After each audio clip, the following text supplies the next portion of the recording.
PNC News First is presented by the Bank of Guam, the People's Bank. Pizza Hut, we're taking pizza to where it's never been before. Taco Bell, the only place where you live Moss. Colgate, the #1 brand recommended by dentists. And IT&D. PNC News First, broadcasting live in high definition from Tumon, Guam, on KEQI and KTGM, and on KPPI on Saipan. Here is your PNC News team. Half a day and good evening. You're watching PNC News First. We are live from the broadcast center at Akanta. I'm Jolene Tovis. Thanks for tuning in. Topping our newscast tonight, several government agencies such as the Department of Public Health and Social Services and the Guam Department of Education have teamed up to make sure that the community is well informed about how to keep themselves safe and prevent the spread of dengue fever. Let's check in with PNC's Amanda Dedicatoria for more. Classes were canceled today at 3 schools, Agada Johnson Middle School, Orda Chalampago Elementary School, and Harvest Christian Academy, as a precaution against dengue fever. According to a release from the Joint Information Center, the decision was made after a locally acquired case was identified at Agada Johnson on September 11th and at both the other schools on September 21st. Regarding the instances at Agada Johnson and Harvest, both the infected individuals were students. While the schools were closed, Public Health sprayed insecticide at the Harvest campus and assessed the effectiveness of the spraying that took place last week at the public schools. In the wake of these cases, GDOE has loosened their uniform policy to allow students to wear long-sleeve clothing to avoid getting bitten by mosquitoes. The department will also be holding an informational briefing about dengue fever at the GDOE headquarters in Tizan this evening at 6 p.m. Their parents and employees can raise their concerns and questions to a panel of subject matter experts, ranging from DPHSS officials to an epidemiologist from the U.S. Centers for Disease Control. Amanda Dedicatoria, PNC News. For those unable to attend the briefing, the panel will be live streamed on GDOE's Facebook page if a steady internet connection is available. Meanwhile, GDOE and Public Health have announced that Ordot Chalampago Elementary School and Agada Johnston Middle School will remain closed tomorrow, September 24th. Meanwhile, Harvest Christian Academy will resume school operations. In other news, ratepayers took to the stand to express their dissatisfaction with the current back billing regulations and their support for the proposed legislation that rolls back the rules allowing this practice.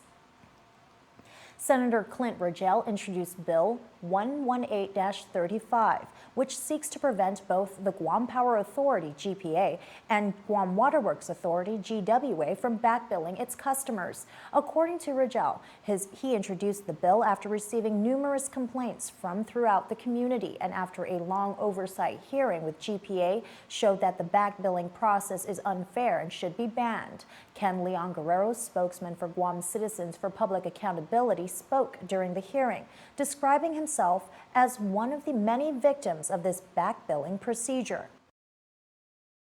GWA and GPA selected meters that fail almost as often as they work, and when the equipment fails, utilities should pay the price of those mistakes, not the ratepayers. After all, if they have enough money to give top management excessive raises and bonuses, they have enough money to pay for the revenue losses from their mistakes. When it comes to the back billing, the utilities act more like a criminal organization than a publicly held utility. I've heard many stories that people have shared with me about their back billing horror stories and how they are being put in financial hardships at the hands of the utility mafia. During the hearing, the heads of both GPA and GWA testified against the bill, reiterating that the current law allows the utilities to backbill its customers. GWA General Manager Miguel Bordalio said backbilling is an industry standard practice used in accordance with existing laws in the vast majority of states and utilities nationwide. In GWA's case, it is primarily intended as a means for customers to be billed fairly for water they consume when the meter is not functioning. And that is based on each customer's usage patterns and actual average daily consumption as determined over a 2-month period with a properly functioning meter. It's not based on a guess. It is not an average of everyone's usage. It is based on the daily average usage of that customer based on a properly functioning meter that has replaced the faulty meter.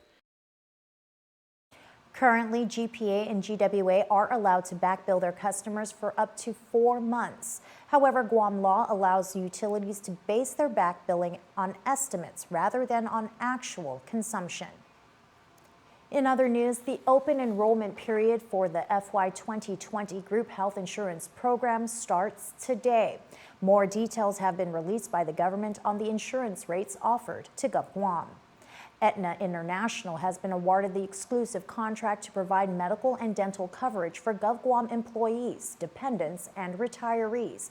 Under Aetna's rates, set deductible amounts are mostly at par or below the rates offered by previous providers. For the HSA 2000 plan, a single subscriber pays $1.35, while the government pays $55.27. For the HSA 2000 family plan, the government share is $127.45, while the subscriber pays $36.89. For the PPO plan, a single subscriber pays $58.65, while the government share is $108.31. For the family option, the subscriber shells out $194.20, while the government pays $273.08. According to GovGuam, the open enrollment period starts today and ends on October 12th. Meanwhile, Aetna's competitor, Calvo's Select Care, has filed a protest contesting the award of the insurance contract. The protest is based on the failure of the negotiating committee to apply the local preference policy as required by Guam procurement laws. Well, coming up next on News First, we find out if crime is going down on Guam and thousands turn out to clean up our island home. Those stories and more when we come back.